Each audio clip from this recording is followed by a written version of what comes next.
nuestro camino hacia la perfección e interpretación de electrocardiografía. Hoy iniciamos el módulo 4, un módulo que viene lleno de muchos conocimientos a nivel experto, desde conceptos muy básicos a conceptos muy profundos. Vamos a tratar todos aquellos temas relacionados con la formación y conducción del impulso. Todos estos trastornos que afectan esta entidad de sistema específico de conducción cardíaca lo vamos a desglosar muy detalladamente en esta sesión. Nosotros vamos a hablar en primer lugar sobre el diagrama de escalera. Realmente es la panacea en la interpretación de electrocardiografía en conjunto con la betografía. Van a observar cómo el diagrama de escalera va a orientarnos en muchísimos diagnósticos de trazado electrocardiográfico en lo cual estamos confundidos. Tanto así se hable de trastorno de la formación y conducción del impulso, así también se habla de arritmia, taquiarritmia cardíaca. Entonces, sin más preámbulo, yo quiero dar una pincelada de anatomía del sistema específico de conducción. Recordar que ya esto lo tratamos profundamente en el módulo donde se habla de la anatomía cardíaca. Pero ya que vamos a tratar de todos los trastornos en la formación y conducción del impulso, no está de más que solamente demos una pincelada en cosas puntuales e importantes para que no la olvidemos. Aquí nosotros tenemos parte de la aurícula derecha. A nivel epicárdico observamos acá la vena cava superior y aquí observamos toda la orejuela de la aurícula derecha. Sabemos que en la desembocadura, a este nivel de la vena cava superior, en su extremo derecho, en conjunto con la unión acá de la aurícula derecha, se encuentra la inserción del nodo sinusal. Saben que el nodo sinusal es una estructura que es más epicárdica que endocárdica y ahora lo vamos a observar. Si lo observamos desde un punto de vista intracavitario, nosotros tenemos acá la parte de la pared lateral de la aurícula derecha y la orejuela abierta hacia lateral. Aquí encontramos toda la crista terminal que va desde el septum interauricular hasta el piso de la aurícula derecha.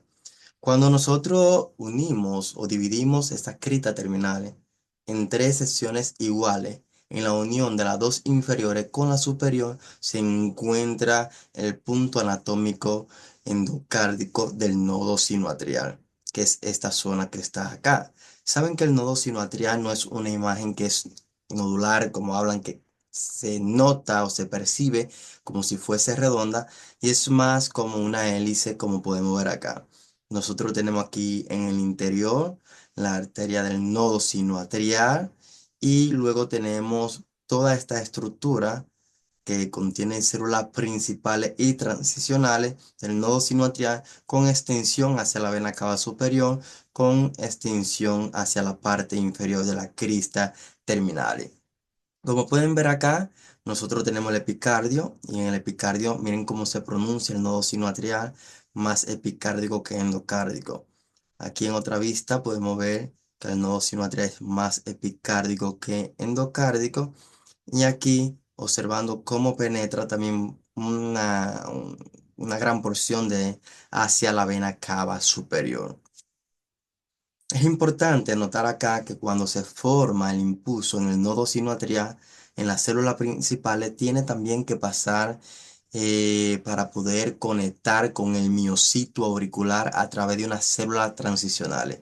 No es solamente la formación y ya se depolariza la aurícula, sino que tiene que pasar un proceso desde la formación y luego pasar a las células transicionales y luego conectar con el miocito auricular.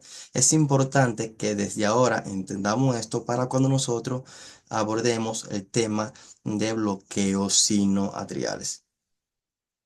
¿Qué pasa? Nosotros tenemos también un nodo auriculoventricular que ahora lo vamos a desglosar más, que es un poco más anterior y más septal con relación también a la válvula tricúspide, pero el impulso que pasa a través de toda la pared auricular, tanto derecha como izquierda, pasa por unos haces internodales. Verdaderamente, la mayoría de ellos no han podido ser disecados anatómicamente para poderlo mostrar como se ha hecho con la rama derecha y la rama izquierda, pero sí se han encontrado parte de sus propiedades electrofisiológicas y por eso se habla de ello.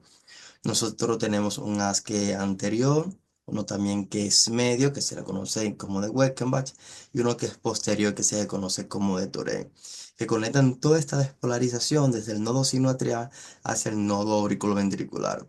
Hay un as muy importante, que es quien se encarga de que la despolarización pase a la aurícula izquierda, que ese impulso pase a la aurícula izquierda, que es el as de Bachmann, que sí está muy estudiado tanto histológica y anatómicamente su ubicación en la pared anterior de la aurícula derecha y aurícula izquierda. Miren esta imagen acá, nosotros tenemos el nodo auriculoventricular. El nodo auriculoventricular es una estructura que se encuentra en el piso de la aurícula derecha, un poco anterior y septal. Esta estructura tiene una porción que está más hacia la aurícula, que es la región nodal de la aurícula. Tiene como tal la región nodal acá compacta y luego también tiene la prolongación que ya es su parte final, que es cuando se va a unir con el gis, que es la parte más del nodo que está adyacente al haz de gis. Y aquí podemos notar cómo las fibras, tanto anterior de Weckenbach y posterior de Tourette, se conectan acá con esta parte más proximal del nodo auriculoventricular para cuando el impulso se imparte desde el nodo sinoatrial y pasa a través de toda la aurícula. Luego vemos cómo llega el gis y este gis se divide en dos ramas. Es importante si podemos observar esta estructura, saben que a este alrededor está el nodo sinoatrial, luego están las vías internodales repartidas entre todas las paredes acá en el interior de la aurícula derecha y el haz de Bachmann que se va hacia la aurícula izquierda. Aquí observan cómo viene toda la crista terminal. Aquí está parte de los músculos petineados que se encuentran en la orejuela derecha. Y aquí encontramos el piso de la aurícula derecha con todas estas rugosidades, también de la crista terminales, que forma parte del istmo cabo-tricuspidio. ¿Sabe qué es el istmo cabo-tricuspidio? Es esa región rugosa donde hay conducción anisotrópica, conducción lenta, que es fisiología de todos nosotros, que se encuentra entre la válvula tricúspide y hacia posterior, hacia la vena cava inferior, hacia la válvula de Eustaquio. Nosotros tenemos que la vena cava inferior es una estructura que es medial en comparación con la vena cava superior y también es una estructura posterior. Aquí encontramos en esta región el seno coronario, ¿de acuerdo? Encontramos acá la válvula de Tevesio, que es una estructura también que es posterior con relación al nodo auriculoventricular. Hacia el velo septal de la válvula tricúspide, nosotros encontramos lo que ya yo había explicado, que es una característica que se ha encontrado acá, que bordea todo el nodo auriculoventricular, que es la vía lenta, que la vía lenta va inferior al seno coronario hacia anterior, hacia la punta del nodo auriculoventricular. Luego sabemos que de la válvula de Eustaquio sale una prolongación hacia anterior también, hacia la punta del nodo auriculoventricular, que se conoce como tendón de Todaro, y que a este nivel se encuentran las propiedades de la vía rápida también del nodo auriculoventricular. Es para conocer esto y recordar esta anatomía porque va a estar involucrada tanto en trastorno de la conducción cardíaca como en trastorno de arritmia supraventriculares. En esta imagen anatómica me destaca que a este nivel, desde la aurícula derecha en su pared anterior, igual que la aurícula izquierda, va a las de Bachmann que conecta el impulso desde la aurícula derecha a la aurícula izquierda. Siempre recordarle que es importante que la aurícula izquierda no solamente se despolariza a través de este haz de Bachmann, sino también que tiene conducción a través del seno coronario hacia la aurícula izquierda y también se ha descrito conducción interauricular a través también de la fosa oval. Nosotros tenemos acá disecado toda la pared lateral del ventrículo derecho y anterior. Y nosotros tenemos acá, que es una estructura que yo le había mencionado, que está septal, pero más posterior, que es el seno coronario, y delante de él se encuentra el nodo auriculoventricular. A este nivel, acá encontramos el velo septal de la válvula tricúspide, por donde pasa la vía lenta, y hacia acá arriba se encuentra el tendón de Todaro, por donde pasa la vía rápida. Aquí está disecada esta región, aquí se debería encontrar el cuerpo fibroso del anillo por donde pasa el haz de His. El haz de His pasa y llega al septum interventricular en esa zona membranosa de este septum, donde luego se divide en una rama derecha y una rama izquierda. La rama derecha va en toda esta zona, todo esto es el septum interventricular, que tiene esta porción trabeculada septomarginal y a este nivel que está disecado se encuentra el músculo papilar septal del ventrículo derecho. Y la rama derecha pasa por detrás o un poco por encima de él. Tienen como la rama derecha es un tejido de conducción que no va muy endocárdico, sino que va más intramiocárdico, aunque no sea muy profundo, pero sí está cubierto por el endocardio. Va y pasa por toda este septum interventricular hasta la banda moderadora que luego conecta con ese músculo papilar anterior del ventrículo derecho. Y allí luego se subdivide en toda la fibra de Purkinje, que es endocárdica, para la despolarización del ventrículo derecho.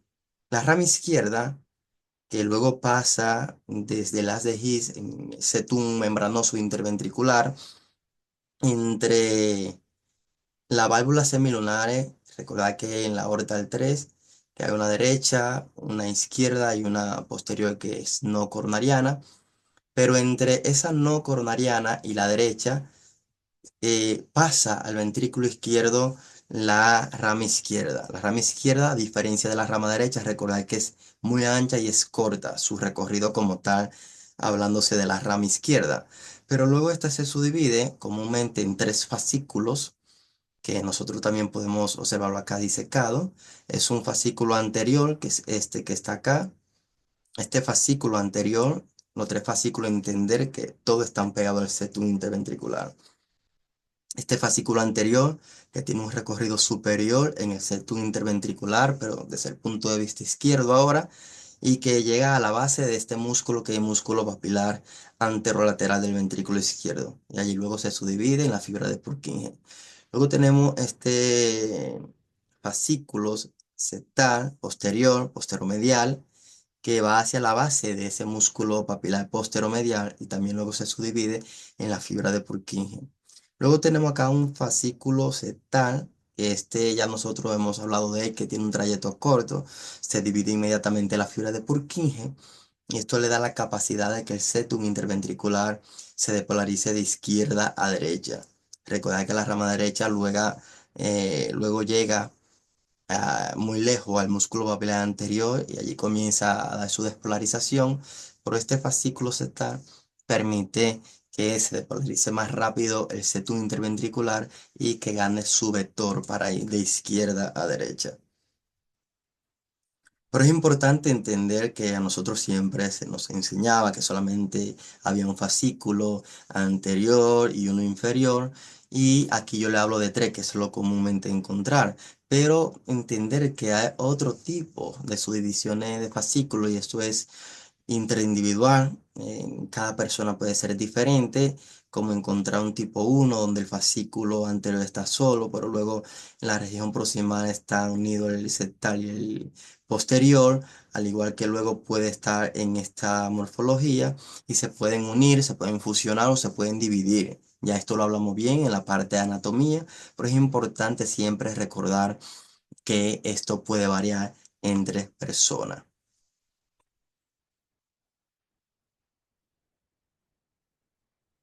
Teniendo claro esto, Recordad que todos estos fascículos luego se dividen en toda la fibra de Purkinje que recorre todo el endocardio ventricular, tanto derecho como izquierdo.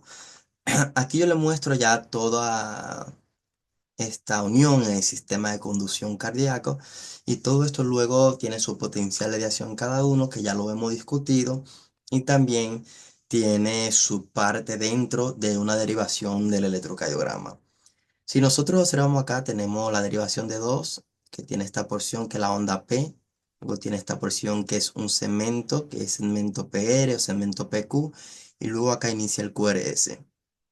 Cuando nosotros los electrofisiólogos introducimos un catéter dentro del corazón, puede haber uno en la aurícula derecha, que se le conoce como HRA, que es un catéter en la aurícula derecha alta. Esto me va a captar señales intracavitarias de la aurícula derecha alta.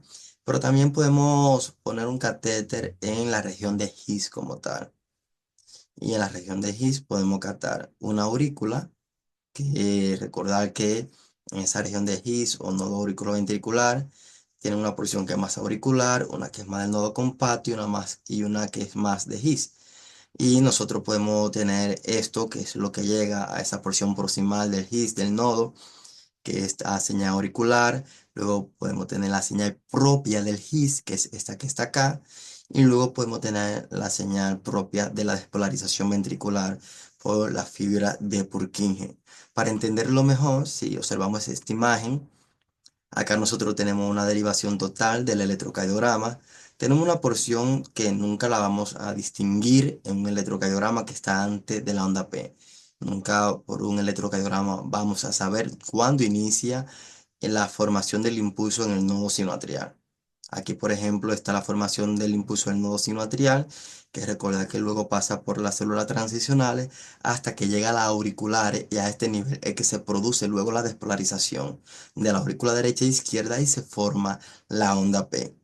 Pero es importante saber también que cuando se despolariza la aurícula derecha, que luego pasa el impulso a la aurícula izquierda, es importante que como el nodo auriculoventricular es una estructura que está en la aurícula derecha, el impulso puede llegar más rápido allí, como podemos ver acá, que aunque la aurícula derecha toma y izquierda toma toda esta porción, ya el impulso a mitad de ella ha llegado a la región del nodo auriculoventricular, como podemos ver acá.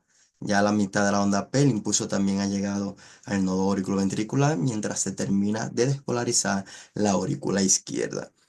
Pero es bonito ver acá cómo en este segmento, que es segmento PR, no se produce deflexión mientras el impulso está pasando por parte de este sistema de conducción, que es el nodo auriculoventricular, luego el His, luego la rama derecha e izquierda y fascículo, y luego la fibra de Purkinje. En toda esta porción no se produce despolarización, pero no quiere decir que el impulso esté pasando a través de estas estructuras de sistema específico de conducción. Que ya cuando se produce una onda, una deflexión, ya sea R o Q, dentro del QRS, es porque la fibra de Purkinje han conectado con el miocito ventricular, con el miocardio como tal. Esto era lo que le explicaba. Nosotros ponemos un catéter en la región de His. Y si ponemos un catéter en la región de His, podemos ver toda esta señal que viene de acá arriba, de la aurícula derecha, y podemos captar cuando la aurícula derecha en su parte inferior se está despolarizando, representada por esta aurícula. Luego cuando el impulso está pasando por el His como tal, que es la H acá, y luego cuando la fibra de Purkinje conecta con el miocardio ventricular, que es este ventrículo por acá.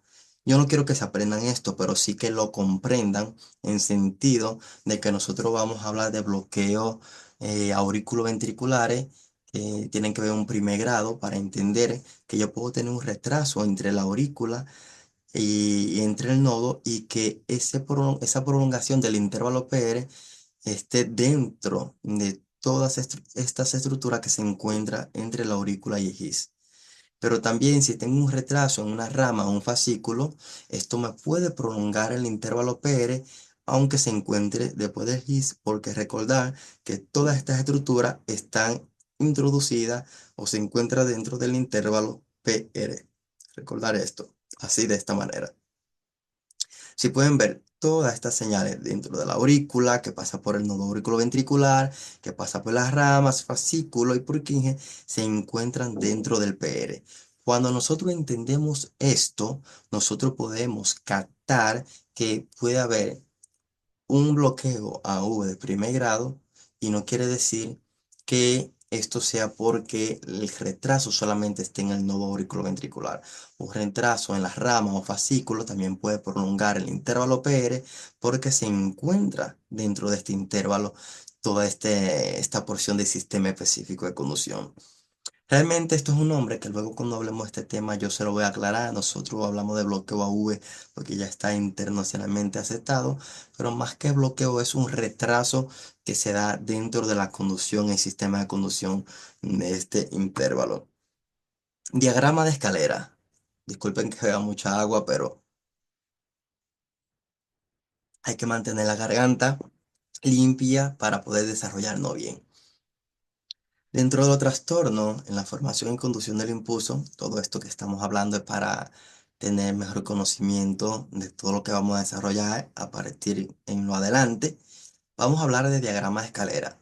Para mucha gente, esto es un cuco, como le decimos en mi país, es, le produce miedo cuando se le habla de diagrama de escalera, pero yo voy a tratar de desglosárselo de la manera más sencilla posible porque esto no es más que la representación del paso de la despolarización de las cavidades cardíacas representada en una escalera o representada en líneas horizontales. Por ejemplo, si yo simplemente dibujo acá tres líneas o filas de esta manera horizontales, puedo darle nombre a cada una de ellas. Vamos a encerrar la aurícula en esta primera fila. Vamos a encerrar todo cuando se trate de sistema específico de conducción a nivel del nodo auriculoventricular o unión auriculoventricular en este recuadro y luego todo lo que pasa en el ventrículo en este recuadro. Estas líneas solamente me representan cómo estaría pasando el impulso, su origen y su final. Por ejemplo, yo tengo una línea acá vertical porque me marca el inicio de la onda P. ¿De acuerdo? Luego tengo otra línea vertical acá porque me marca el inicio del intervalo del complejo QRS. Y esta línea aquí solamente me marca el paso del impulso a través de toda la estructura del sistema de conducción auriculoventricular hasta llegar al miocito ventricular. O sea, me abarca el nodo auriculoventricular, me abarca las ramas, los fascículos y Purkinje. Cuando nosotros entendemos esto, que es como lo más sencillo para dibujarlo, estas tres filas, ya nosotros comenzamos a entender de dónde viene el diagrama de escalera y qué quiere representarnos. Nosotros, por ejemplo, podemos seguir los siguientes pasos para hacerlo de una manera sencilla. Y es decir, lo primero es que vamos a identificar la onda P. Usted, por ejemplo, luego que grafica debajo de un electrocardiograma, desde punta a punta de su trazado que usted eligió como referencia, debajo de él puede dibujar estas tres filas, sin tener que dibujar nada de esto. El primer paso simplemente es dibujar una línea vertical que marque el inicio de la onda P, que marque el inicio de la actividad auricular, así se trate de un ritmo sinusal, se trate de un ritmo ectópico, etcétera. Y el segundo paso acá es dibujar dónde inicia el complejo QRS. Y luego solamente es una línea que va a unir estas dos líneas verticales, o sea, una línea oblicua. Esta línea oblicua, depende de lo que se prolongue, vamos a ver más adelante que puede ser que el impulso esté pasando a través de una vía lenta, que esté pasando a través de una vía rápida, y esto va a componer lo que es esta diagramación que nosotros estamos realizando del paso del impulso desde el inicio de la despolarización auricular hasta el inicio de la despolarización ventricular. Claro, esto lo podemos extrapolar más allá y ponerlo un poco más complejo, aunque se utiliza simplemente esa tres filas para hacerlo todo más amigable. Nosotros podemos dibujar todo lo que pasa dentro en un electrocardiograma o imaginárnoslo. Por ejemplo, este punto que ven acá es el inicio de la formación del impulso, donde en este caso en las células que producen el impulso dentro del nodo sinoatrial, esas células principales. Esto realmente no lo podemos distinguir en un electrocardiograma, no podemos saber dónde inicia, pero vamos a suponer que es antes de la onda P. Eso es lo que marca esta línea vertical acá, el inicio, en este caso, de la formación del impulso. Pero luego recordar que ese inicio de la formación del impulso en las células principales tiene que pasar a través de las células transicionales, desde el nodo sinoatrial a la aurícula. Y por eso podemos ver esta pequeña deflexión que me marca ese pequeño retraso o ese tiempo de conducción entre el nodo sinoatrial y la aurícula hasta que conecta acá con el miocito auricular, que es esta fila de la aurícula. Por eso ven que marca aquí el inicio de la onda P, porque en el momento que ya marca el inicio de la despolarización auricular, de la contracción auricular, me marca acá el inicio de la onda P, que es la actividad auricular. Pero luego recordar que el impulso pasa a través de los haces internodales y a través del nodo auriculoventricular hasta llegar a la porción proximal del GIS. Y es por eso que en esta fila acá encontramos ya esta porción entre la aurícula, los haces internodales, el nodo auriculoventricular hasta que llega a las de GIS.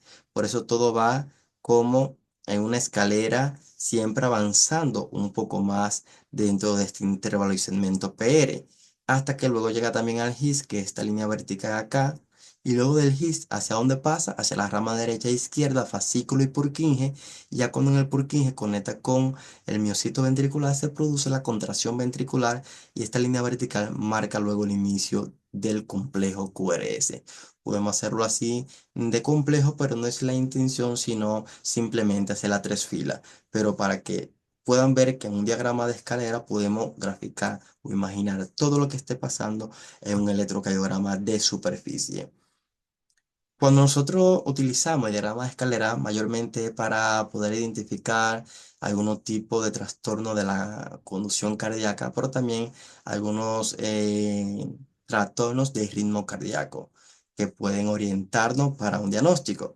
Por ejemplo, ya yo le había hablado sobre esta tres filas, donde tenemos toda la actividad auricular, la de la unión auriculoventricular y el miocito ventricular como tal, el ventrículo. Como en esta escalera tenemos la primera línea que marca la actividad auricular, luego esta línea que marca acá el ventrículo y esta línea que marca todo el paso del impulso a través de la unión auriculoventricular. Por eso, siempre que encontremos un punto es el origen del impulso dentro del corazón y la flecha va a marcar el final. Es por eso que si yo tengo un punto acá, que me dice a mí, ya ustedes lo pueden deducir de por sí, que está dentro de de la cavidad auricular, pero no en el nodo sinoatrial. En vista de esto, ¿esto sería qué? Sería un complejo auricular prematuro, un impulso ectópico dentro de la aurícula que termina conduciendo a través de la aurícula, pasando a través del sistema de conducción auriculoventricular, llegando al ventrículo normal como si fuera un impulso normal, pero se produjo ¿dónde? Ectópico dentro de la aurícula. Si lo encuentro dentro de la unión auriculoventricular, entonces es un impulso ectópico de la unión que luego pasa al ventrículo, pero no se devuelve a la aurícula. Y si encontramos el punto acá abajo, es porque se produjo en el ventrículo. En este caso suele pasar con los complejos ventriculares prematuros, ritmoideo ventricular, etcétera, etcétera. Se produce en el ventrículo.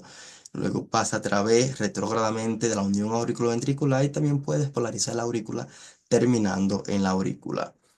Aquí es más o menos lo mismo, pero ya un poco más avanzado. Esto sería el paso del impulso normal, que ya hemos hablado. Miren cómo pasa a través de la unión auriculoventricular, pero cuando lo comparan con este, que está acá, miren la diferencia entre esta línea llegando al ventrículo y esta línea. Cuando pasa a través de esta línea es lo común porque pasa a través de la vía rápida que se encuentra por encima del nodo auriculoventricular.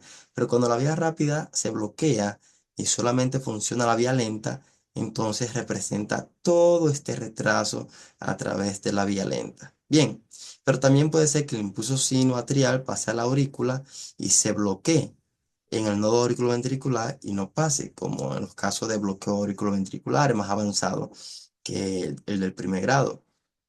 O también que venga el impulso sinoatrial y tenga una conducción aberrante que se va a graficar con esta melladura acá en el ventrículo o también con una doble línea que parece una casita de campaña.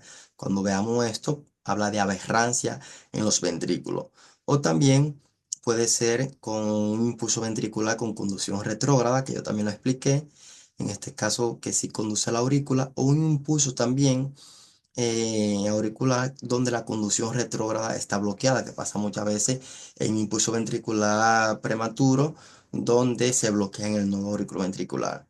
O también puede pasar, en este caso, que yo tenga un impulso ectópico prematuro en la unión auriculoventricular y tengo una conducción hacia los ventrículos y una conducción hacia la aurícula. O también un impulso ectópico en la unión auriculoventricular, donde solamente tenga conservada la conducción anterógrada. Cuando hablo de anterógrado es porque viene bajando hacia los ventrículos y tenga esta conducción retrógrada bloqueada. O también un impulso sinoatrial que pasa mucho en las taquicardias ventriculares, cuando un impulso sinoatrial logra pasar la unión auriculoventricular hacia el ventrículo y luego se encuentra frente a frente con un impulso ventricular y estos se fusionan. Cuando está representado así o así, habla de fusión entre un impulso sinoatrial y un impulso ventricular. Acá podemos entenderlo un poco mejor, con un poco más de zoom. Tenemos una vía rápida, que es esta que está acá, que se representa con esta oblicuidad, pero no está pronunciada. Pero podemos tener una línea más pronunciada, que es esta acá.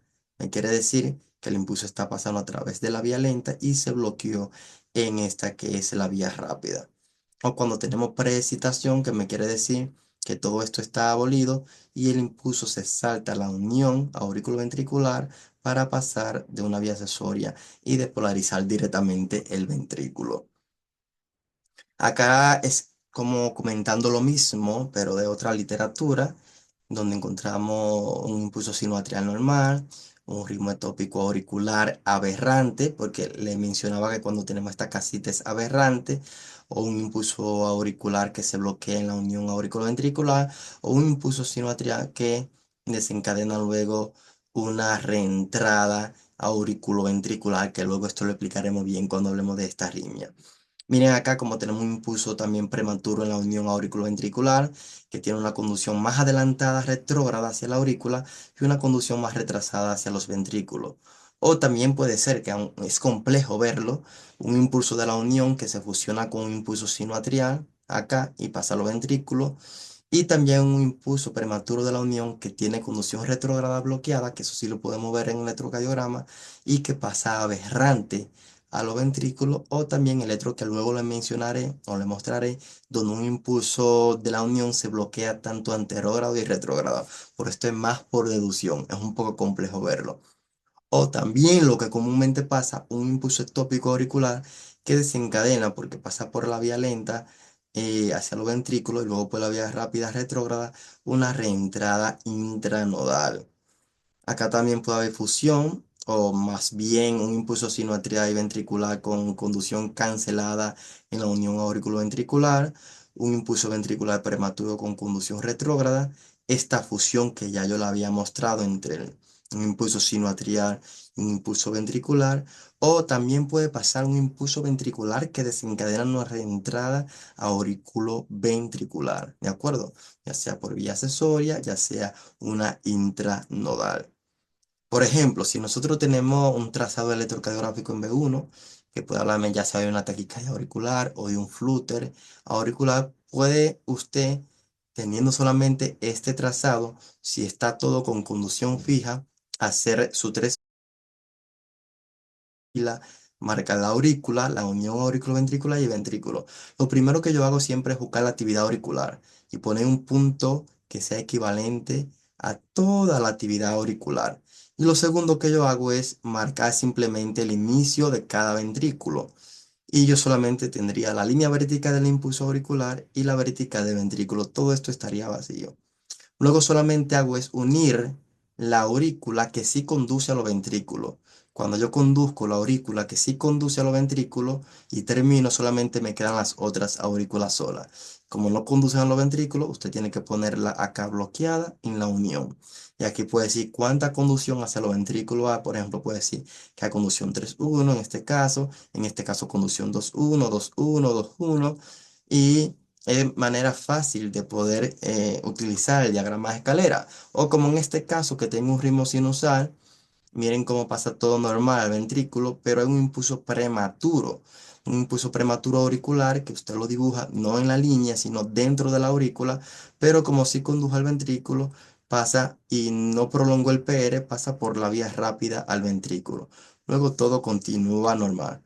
O puede pasar también que yo tenga acá un ritmo sinusal, como podemos ver, y tenga una aurícula prematura acá, que no lo voy a confundir con una onda P, con una onda T en vista de que yo vi la onda T anterior, cómo termina hacia acá. Y acá hay algo que me deconfigura esa onda T y es un ritmo auricular etópico que luego pasa como con imagen de bloqueo de rama derecha y por eso tengo esta marca aberrante acá. O también puede pasar un ritmo sinuatrial como este, un ritmo sinusal normal. Y miren esta onda T, aquí hay algo que la deconfigura, un ritmo auricular etópico que luego no tiene ventrículo y por eso está bloqueado en la unión aurículo-ventricular. O paciente con fibrilación auricular. Esto no lo utilizamos, pero para que comprendan, en la fibrilación auricular, como es un ritmo auricular tan rápido, mayor a 350, mayor a 400 de frecuencia auricular, no todo pasa a los ventrículos. Bien, algunos pasa a los ventrículos, que tampoco es que lo vamos a poder distinguir en un electrocardiograma, pero supongamos que algunos pasan a los ventrículos de manera irregular, pero todos los otros que hay entre R y R se bloquean, pero no se bloquean en el nodo auriculoventricular, se pueden bloquear antes de llegar al nodo auriculoventricular, ya pasando en el GIS, en las ramas, o sea, tienen acá un bloqueo multinivel estos impulsos desorganizados de las aurículas. No piensen que solamente se bloquean en un mismo nivel. Todo eso va presentando periodos refractarios distintos que lo deja pasar más, lo deja avanzar más o lo deja bloquearse antes y por eso algunos pasan y otros no. Acá también, que esto es una característica para cuando hablemos de complejo ventricular prematuro, para poder saber si es un complejo supraventricular o ventricular, es cuando nosotros tenemos un complejo diferente, distinto, prematuro y luego el próximo PR está prolongado en comparación con el basal del paciente. Si nosotros vemos este PR acá, en esta forma, conservado, con un impulso sinoatrial, y vemos un complejo ancho acá, que se supone que el inicio ahora está acá abajo, con una conducción retrógrada que está bloqueada. Suponemos que está bloqueada porque no vemos una aurícula, muchas veces que queda atrapada, pero yo sé que está bloqueada acá porque luego veo una onda P que conduce al ventrículo, pero con un PR más prolongado a este PR basal. Lo que quiere decir que cuando, y lo que me confirma que no condujo a la aurícula, es porque ese impulso ectópico ventricular quiso conducir, se bloqueó en el nodo auriculoventricular y cuando el impulso sinoatrial quiso bajar, encontró todo este nodo refractario relativo y por eso condujo un poco más lento hacia los ventrículos en vista de que ya esto tenía un periodo refractario, un bloqueo relativo y por eso el PR es más prolongado. Quedando todo esto claro, así de sencillo es entender e interpretar un diagrama de escalera y es importante esta introducción tanto de la anatomía